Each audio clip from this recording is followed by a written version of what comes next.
Hello, all. Huge apologies for the lateness. We were experiencing some technicality issues here from our studio as well as from one of our guests. But now we're here and ready to share with you all the findings of our special RCBI report. So, first of all, I'd like to welcome everyone to this special conversation. It's hosted by Global Citizen Solutions. We will be launching our brand new global RCBI report. It is the most comprehensive data driven ranking of residency and citizenship by investment programs across 38 countries. And to help us reflect on these findings, I am very honored to present three leading voices changing the global conversation around mobility, citizenship, and economic strategy. We will begin with Dr. Laura Madrid, lead researcher of the Global Citizen Solutions Intelligence Unit team and the mind behind the 2025 Global RCBI report. Then we will turn to Dr. Yossi Harpaz, sociologist, postdoctoral fellow at Harvard, and assistant professor at Tel Aviv University. Dr. Yossi's work unpacked the rise of dual citizenship as both a statecraft strategy and the personal safety net in times of global uncertainty. And then finally, we welcome Dr. Andrés Solimano, founder and president of the International Center for Globalization and Development. Dr. Solimano brings a very welcome economist perspective to the potential and the challenges of investment migration in a shifting global economy. Both Yossi's and Solimano's contribution to our report are available at the Global Intelligence Unit website, and our production team will share the link with you shortly. But before we delve into the RCBI report, I want to address the elephant in the room. I will take advantage of our specialists here and ask them about the recent European Court justice ruling affecting the Malta's Exceptional Investor Naturalization Program, also known as MAIN. I'll start with Laura. Hi, Dr. Laura.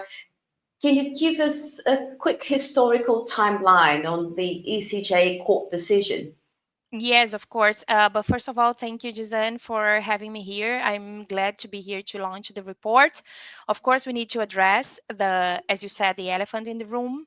And I have to tell you that, the scrutiny of the European Commission on CBI programs in Europe is is running for some time. In 2017, the Commission expressed concerns about investor and citizenship schemes, highlighting potential risks of money laundering, security, and tax evasion. The Commission in 2019 published a report about CBI programs in Europe, and in 2020 started infringement proceedings against Malta and Cyprus. But in November 2020, Malta totally reformed its program, transitioning from this individual investor program, the IPP, to a new framework, officially known, as you said, as Maltese Exceptional Investor Naturalization Scheme.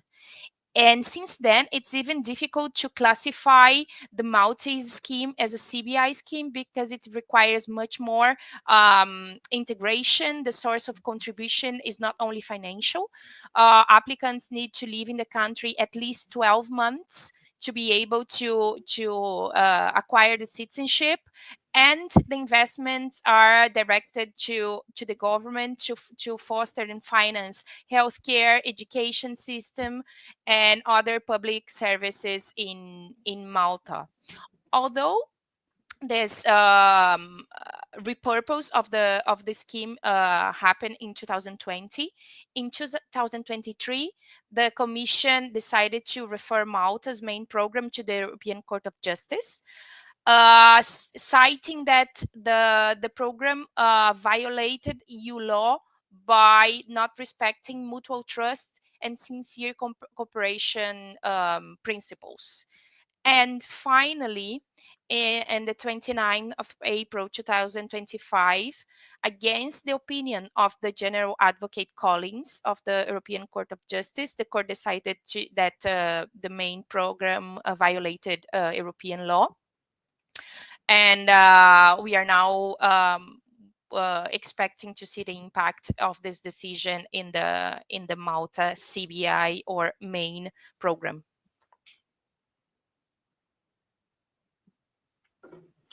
Thanks, Laura. This was really good and a very thorough overview. And I know you've been writing about the ECJ court decision for quite a while. Now I want to ask Professor Yossi, and I know Dr. Solimano was having some issues with his connection, so I don't know if he can hear me. But if he can, I will ask him the same question. So I want to know, Dr. Yossi, do we know what will happen to Malta's program and how it will affect investors? Hi, thanks for having me here. I don't have the the inside information on the legal developments and and whether the legal battle is going to be decided in favor of the European Commission or Malta. So, in other words, what's going to happen with this program in the end? It does look like, as Laura has suggested, that it would be possible for Malta to tweak the program in a way that would comply with requirements. So I wouldn't hesitate. I wouldn't rush to bury it. I think it is salvageable, but it depends on political will from the Maltese government. Thank you. So I don't know if Dr. Solimano has listened to our conversation now. Yeah, Guilherme, could you unmute him, please? You can speak. You may speak.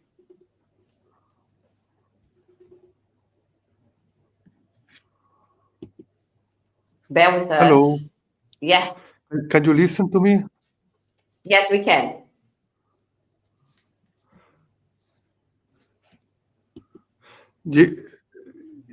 Yes. Well, there is a ruling of the EU Court of Justice declaring that the program with Malta, the investment migration program with Malta, will have to be closed.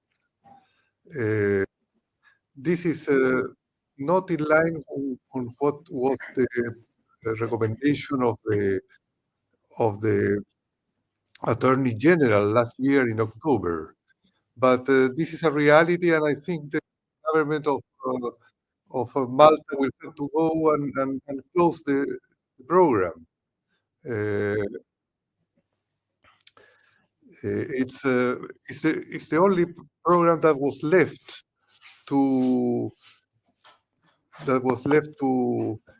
in Europe. So because the Bulgaria and the Cyprus program was closed, I don't know what much to say. Probably the governments in Europe in the investment migration program will have to concentrate only on residence programs. Thank you. I think it's unanimous now that we don't know what the next steps are. We are still waiting to see the next development. But I would like to ask you guys if this decision might shift tendencies in citizenship and investment migration, especially in Europe. Dr. Yossi? Yeah,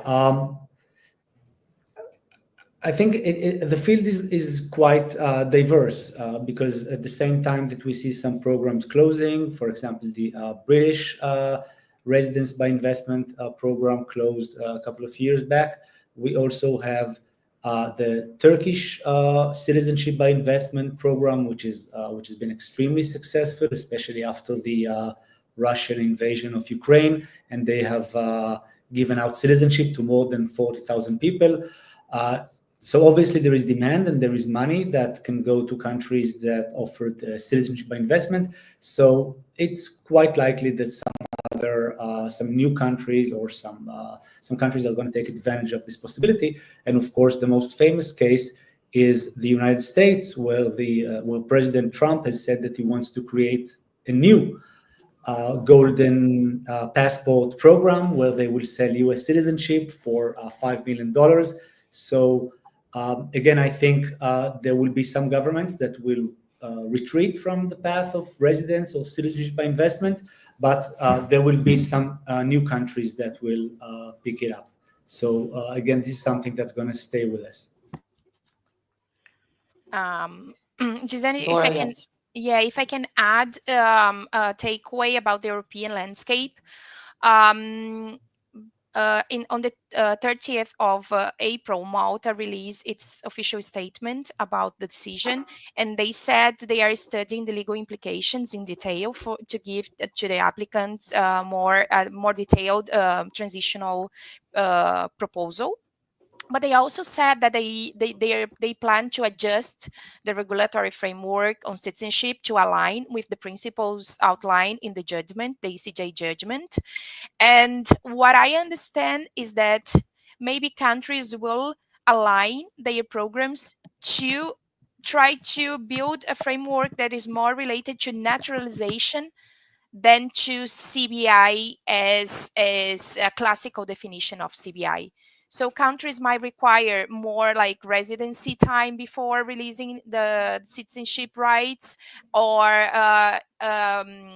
contributions that go far beyond financial contributions, and then we can be experiencing a new shape of RCBI schemes in Europe. And of course, as Yossi said, RBI schemes are up and running in the EU, including the Malta Residency by Investment program.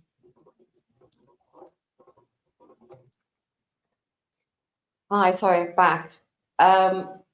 We also speaking to Dr. Solimano here to try and fix his sound here. But whilst this is not happening, and be mindful also of you who's waiting for about 10 minutes for us to speak, I want to jump straight into the RCBI report.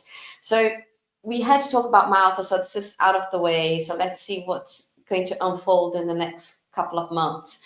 But Laura, since we started talking about residency by investment, we talked about the main program now.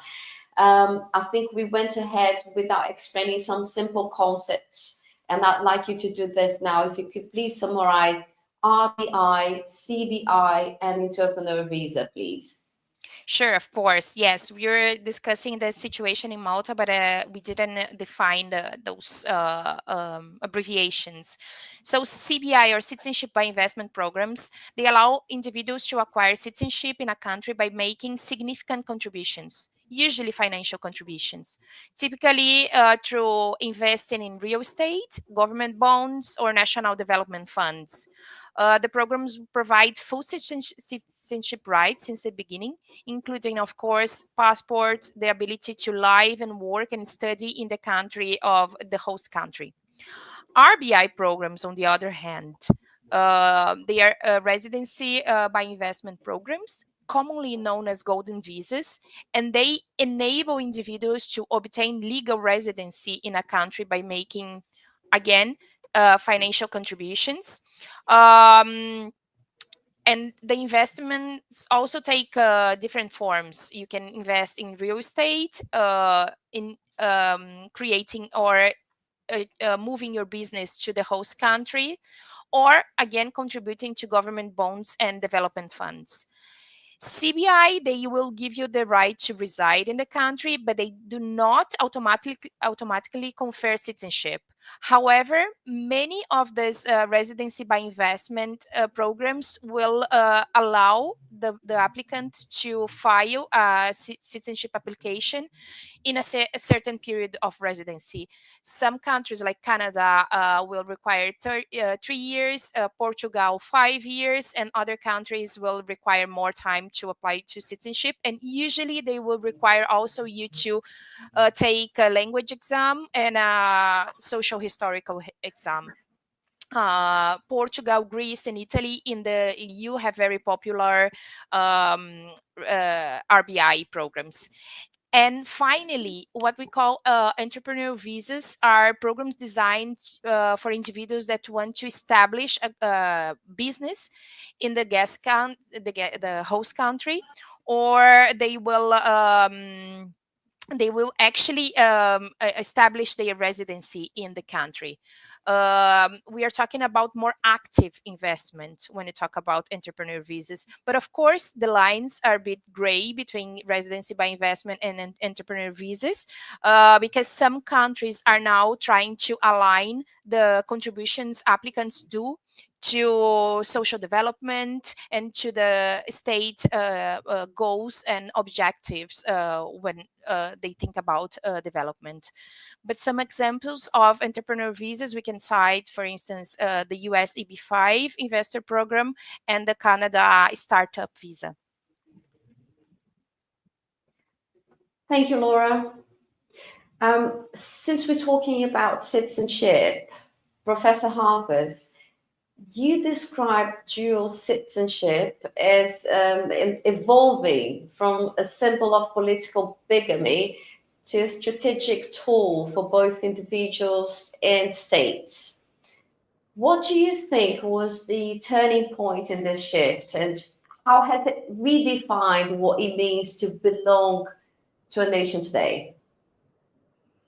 Yeah, so it's been a dramatic change. For most of the 19th and 20th centuries, dual citizenship was prohibited by law, and it was also often seen as some kind of aberration, some kind of anomaly, something that's also morally dubious. And this is where this term of political bigamy comes from. I would say the turning point would be at the end of the Cold War, so the early 1990s. And this is around the time that we start seeing dozens of countries changing their laws to permit dual citizenship. There have been countries that allowed it before in the 60s and 70s, but the big shift is in this decade of the 90s. And most likely the most significant cause is a process that is called, in political science, securitization or desecuritization. So securitization is when we view something through the lens of national security. Desecuritization is when something that was treated through the prism of security is looked at through another prism, for example, economics. Citizenship in the Cold War was viewed through a securitized lens.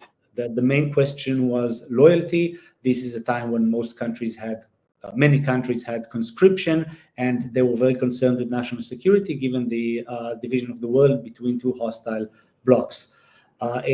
In the 3 decades that started in the 90s, the whole global environment was much less securitized, and countries placed a lot more emphasis on economics. So the dual citizen, which used to be highly suspicious from a security point of view, has become someone that is actually desirable from an economic point of view, because dual citizens can connect different countries, they can foster cultural and economic and business ties, and so on. And this discussion, this point, I think, kind of leads us to think about the future of dual citizenship, which I assume many of you already see where I'm going with that, which looks to be something that is actually might be in decline in coming years, because we do see a re-securitization, especially around Central and Eastern Europe, in the countries that are closer to Russia. We see a return to the more security-focused view on citizenship and membership, and this means that at least in some parts of the world, we are going to see either a retreat from dual citizenship, or at least some restrictions on dual citizens. That's great. It's a really good insight. And especially the good one that I'm now finding, sorry, I'm now passing the ball to Laura. Laura, one of the findings in the report is the shift towards talent-driven investment migration, especially in countries like Canada and Singapore. How does this tell us about the future of CBI programs and how it will shape the investor profile we've traditionally seen? It's actually, it might not seem so, but it's actually related to what Yossi was telling, because I think now states, because we have this securitization environment, and countries will ask more for giving the rights of citizenship, I think. And because residency is a pathway in many cases to citizenship, countries might explore this possibility and ask applicants or future citizens to give more in qualifying contribution. So that's why we see this shift towards a talent-driven investment migration, because of course states realize they need to attract foreign direct investment, talent, they need to foster their economies, and investment migration is a way to do that.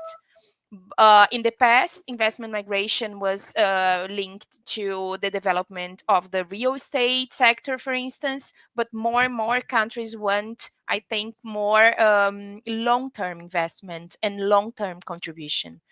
And some examples we have of this kind of programs is, of course, Canada with the startup visa, the UB5 in the US, and Singapore that has a streamline of investment that will require you to transfer or to fund a business in Singapore.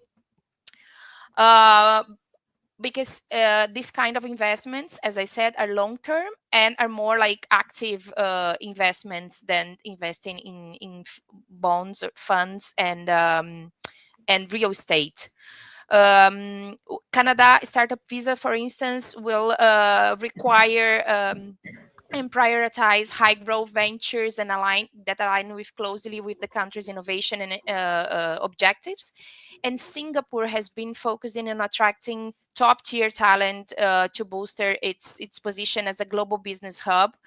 And then countries will, I think, get long-term benefits from giving away their residency and citizenship rights. I talked about Canada and Singapore, and they have, in many cases, similar investment migration programs when you talk about business. But on the topic related to citizenship, Canada is still a very generous country that will allow applicants to apply for citizenship in with 3 years of residency. And Singapore is on the other hand of the spectrum, because it would take 30 years for a person that is under investment migration program in Singapore to apply to citizenship. Sorry, this is the case of the UAE, 30 years. And the UAE also has a possibility to invest in a business in the country. I also want to cite the case of Spain. Spain, until 2025, had a golden visa program, very similar to Portugal, with the possibility to invest in real estate. In 2025, the country eliminated residency by investment program. But in 2023, Spain adopted a law that is called startup law, where people can get residency in Spain if they invest in a startup company in Spain or bring their startup to the country. So I think we might be seeing this shift to long-term investment and contribution that go far beyond a financial contribution only. Thanks, Laura. I'm glad you brought up the case of the startups, and I would like to now bring a economist perspective. Now that Dr. Solimano can take part in this conversation, can hear us. Dr. Solimano, I'm sure, I hope you're hearing me now, but you highlight in your essay how investment migration can act as the catalyst for global development through capital inflows, job creation, and financial deepening. Yet you also mention potential downsides like housing pressure and tax base erosion. How should governments strike a balance between attracting investments and protecting domestic interests?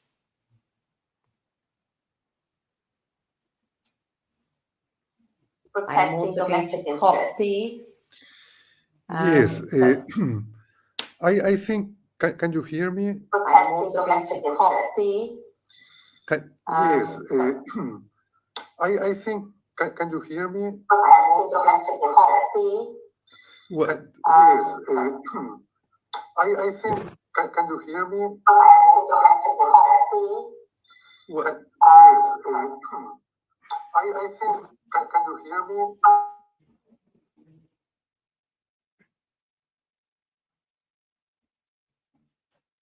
Yeah. Okay. Working properly, the audio. Yeah. But let me try to give an answer. The audio. Yeah. But let me try to give an answer. The audio. But Okay, I know what the issue is. You're also following us via YouTube. So if you could go to the other tab and close it, then you'll be able to give your answer now. And close it, then you'll be able to give. which tab you say? You have to close the YouTube tab. Which tab you say? You have to close the YouTube tab. Okay. Which tab you say? You have to close. Yeah. I think the best thing to do, let's keep Dr. Solimano's questions all the way to the end of this conversation. Yeah, and hopefully he will be able to join us. So I think I'd like to ask, I'm going to go back to Harpaz, if it's okay with you. So you write about dual citizenship as a kind of insurance policy in times of crisis, yeah? From your perspective, Dr. Yossi, how is this influencing global mobility patterns, and what does it tell us about the broader psychology of today's high net worth individuals and middle-class investors alike? Right. So now we are shifting to the perspective of the individuals, right? So we're talking about the people who have the option of securing one of these citizenships, and this can be people who are wealthy and can afford to get CBI or RBI. It might also include people who can apply for dual citizenship based on their ethnicity or ancestry. Basically, the idea of the insurance policy refers to the fact that, especially if we look outside the West, if we look at people living in Asia, in the Middle East, in Eastern Europe, in Latin America, there is a constant awareness of threats, the potential for instability, which can be financial or economic instability, it can be political instability, it can be war, and people want to, if they have the option, then they want to insure themselves against this kind of threats. One of the clearest cases is the case of Israel, for example, where people are applying for ancestry-based citizenships from European countries that their grandparents came from, and keep it as an insurance policy. This is ancestry-based acquisition, but we also have, for example, we can look at the Chinese, and we see that many tens of thousands of wealthy Chinese have acquired mostly residence, but it's residence visas or citizenship based on financial investment. So basically, this highlights the role of citizenship in providing security. People want to have a plan B because they're not so sure about the country that they're living in.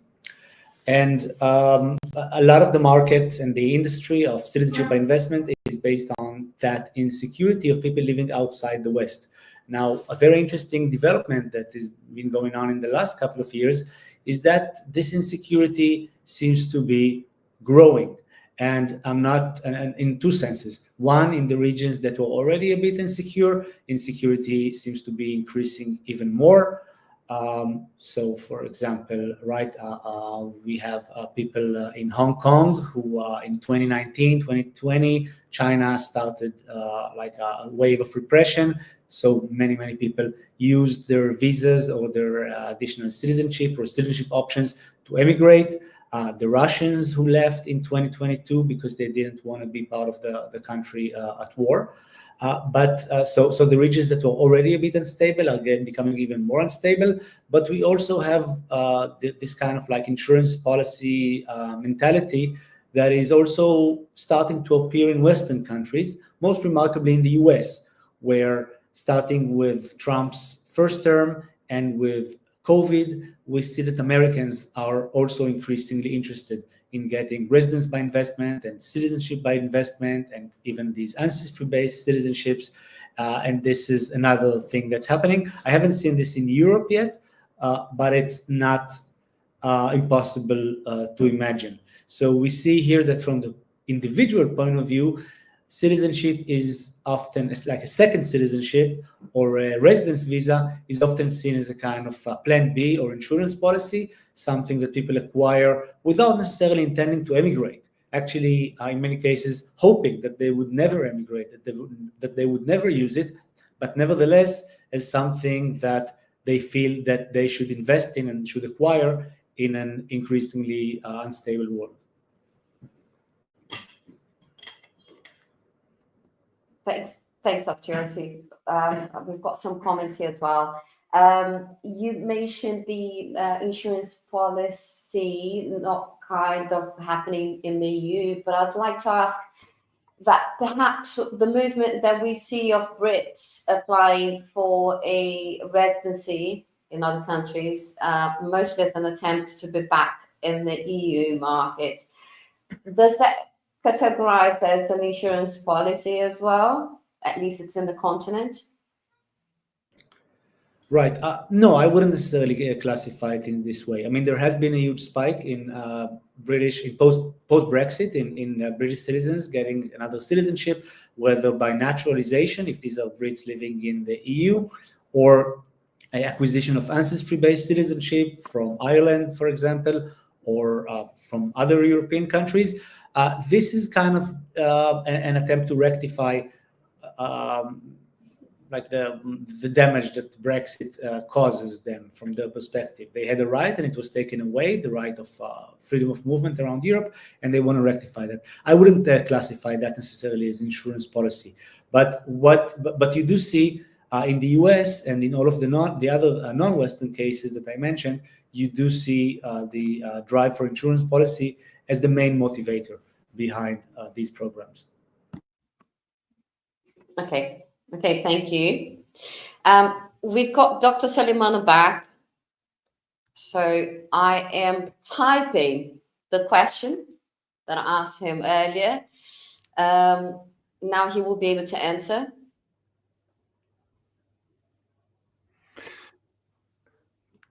Can you hear me now? Okay. this is a little bit of a weird conversation because I cannot listen to you, but I will try to sketch an answer, even that I'm missing what my colleagues are saying. Well, striking a balance between the pros and cons and trying to maximize benefits of this program while minimizing some of their downsides is not that simple. Well, it was mentioned in the case of Spain that closed the program to avoid, for example, an upward pressure on real estate. Uh,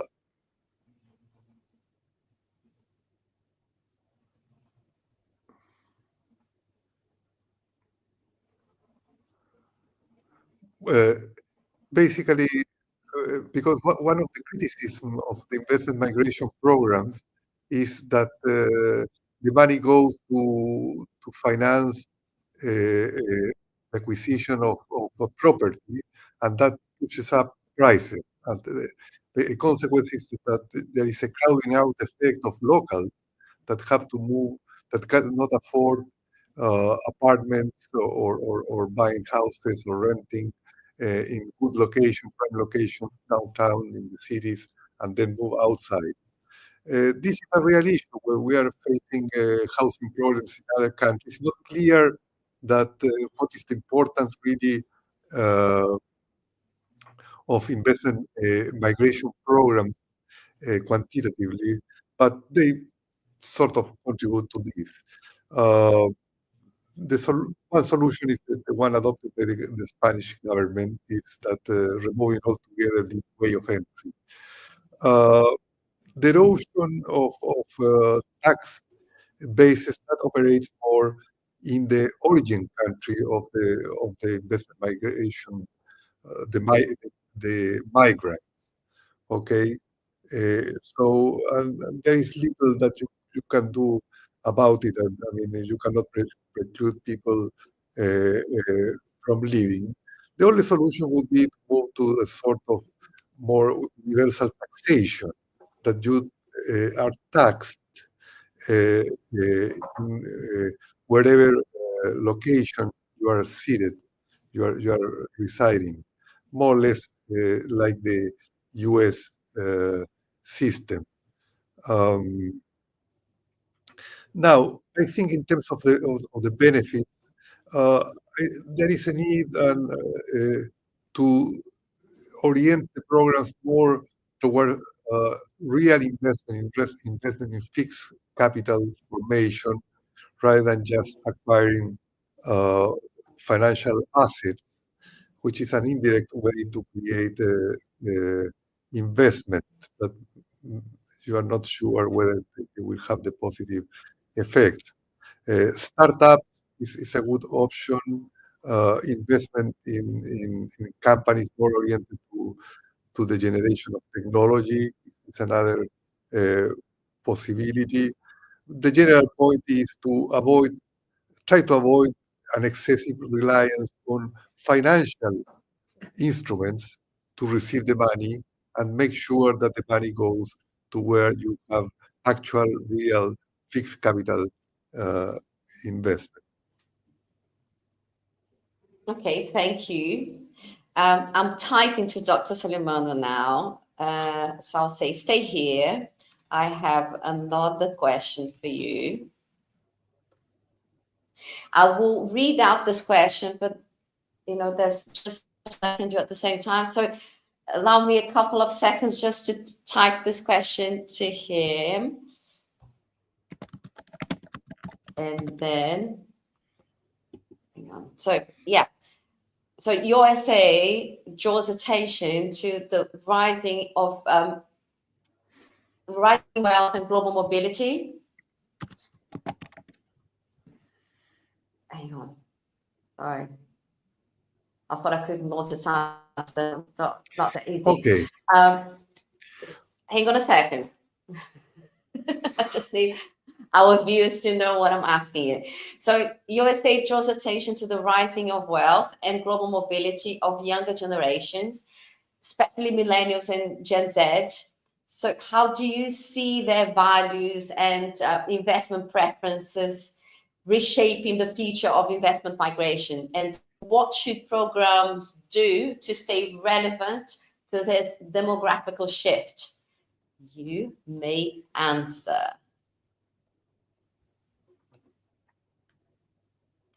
All right. Jisan, there is evidence, and I put that in my paper, and this is also a further elaborate. There is an IMC working paper which elaborates more deeply into the issue of how the demographics of the affects wealth accumulation and the patterns of investment. But summarizing the findings, I would say three things. First, uh, there, the capacity of accumulating wealth is much bigger for the groups that are the workforce generation X or the baby boomers than the millennials and generation Z. Though there is some respectable capacity in the later two groups to accumulate wealth. Second, this comes from the Modigliani, Franco Modigliani Nobel Prize in Economics theory of the life cycle theory of consumption and saving, okay, where he detects which cohorts have a greater savings capacity and therefore wealth accumulation. Now, in the US, there is a study made by Bank of America using a sample of around 33,000 people in the age cohort between 21 and 43, and an older group. The findings are that around 2/3 of the wealth was made basically by Generation X and the baby boomers. Now, there is a talk of coming net wealth transfer from those two groups, Generation X and mainly baby boomers, to millennials and Generation Z. Okay?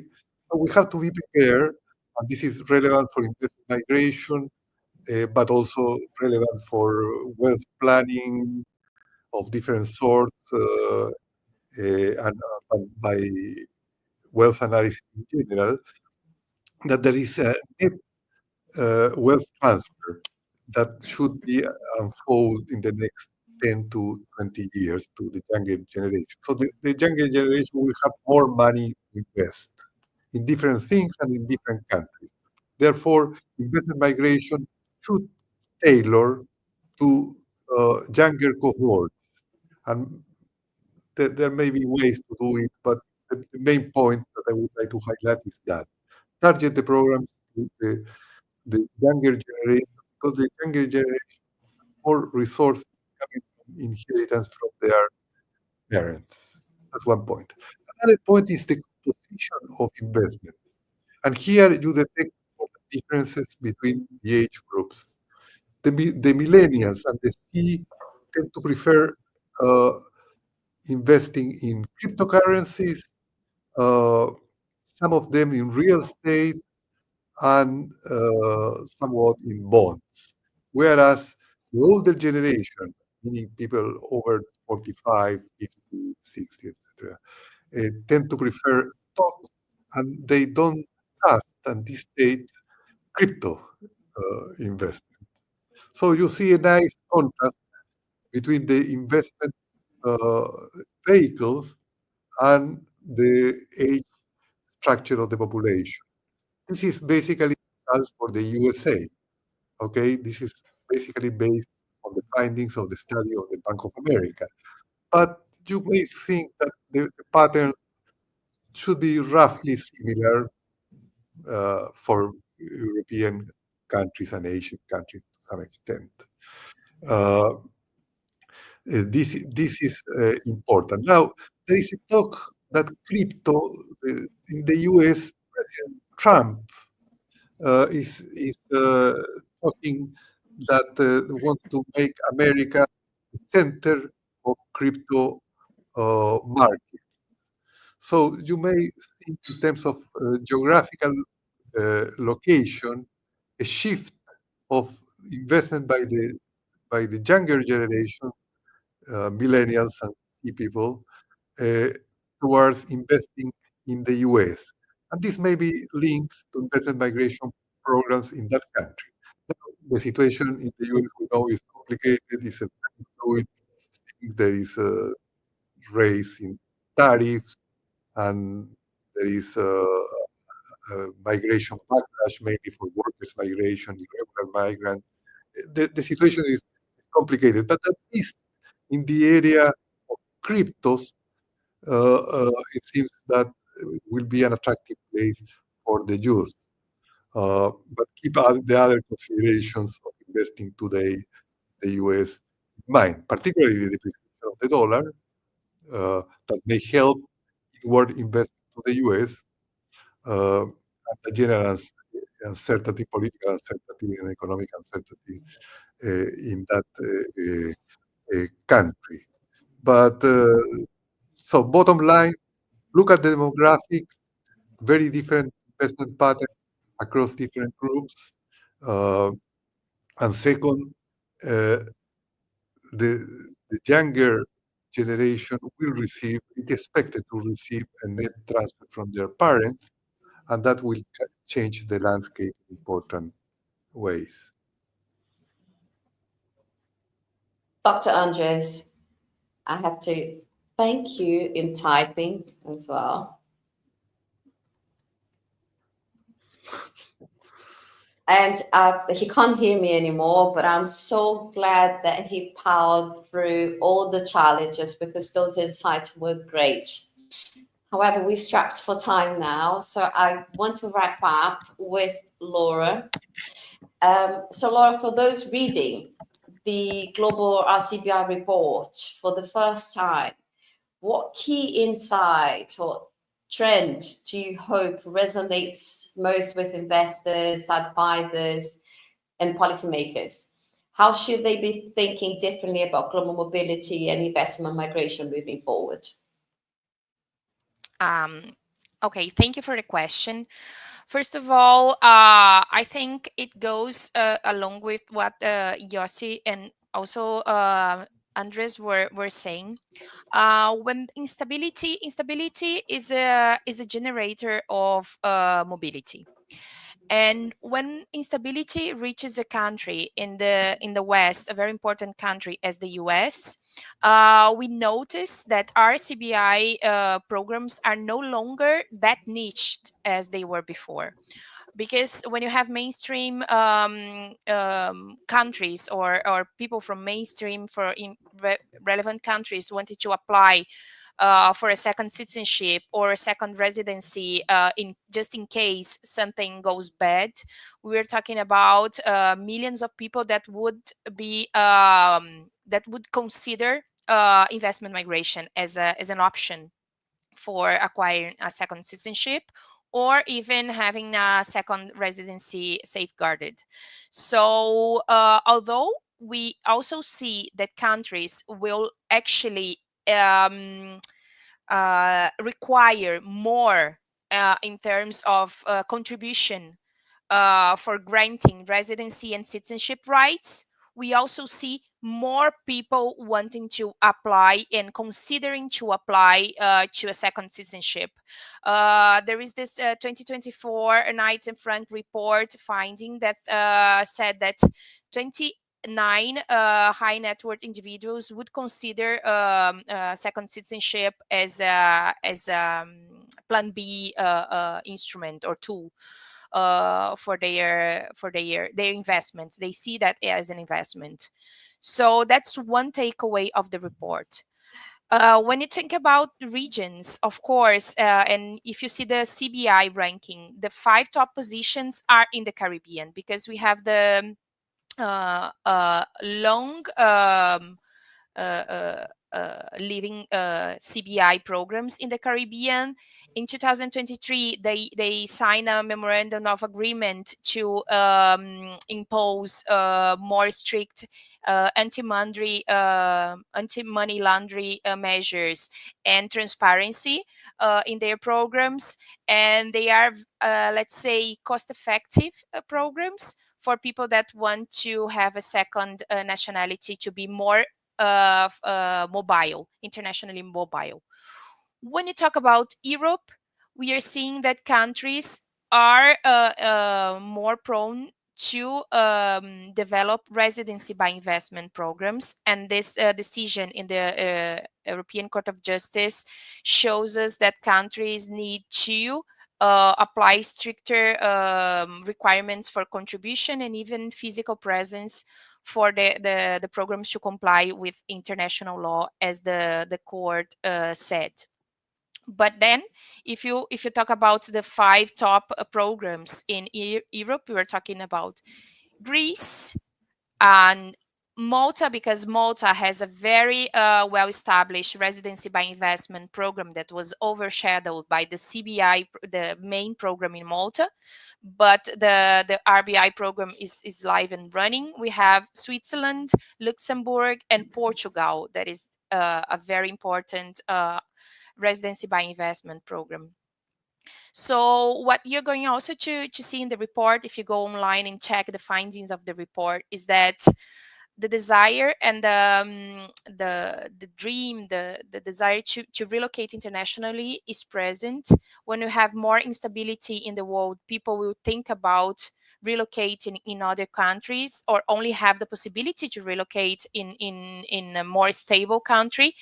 And this is, of course, will require governments, individuals, and the industry to fast adapt to the new needs and dreams of the applicants, and the new requirements of the governments when they establish their citizenship and residency by investment programs. Thank you, Laura. I think we will wrap up here, but I'd like to leave with you the RCBI report. I believe our team has already shared here, no? But they will share the link at any moment. And whilst they do that, I'd like to thank Dr. Harpaz, Dr. Solimano as well. I'm sure you all, I just would like to say that your insights were very valuable. And if you're listening to us now and like to know more about their views on investment migration, you will be able to find the essays as part of the global RCBI report. Dr. Laura, thank you very much. Always great to have a conversation with you here. And I hope you found it productive. Again, huge apologies for the issues with the sound here, but I hope you enjoyed it. And if you have still that was not answered, just type here on the comment section, and then it will be answered afterwards. Thank you very much, and I'll see you again soon.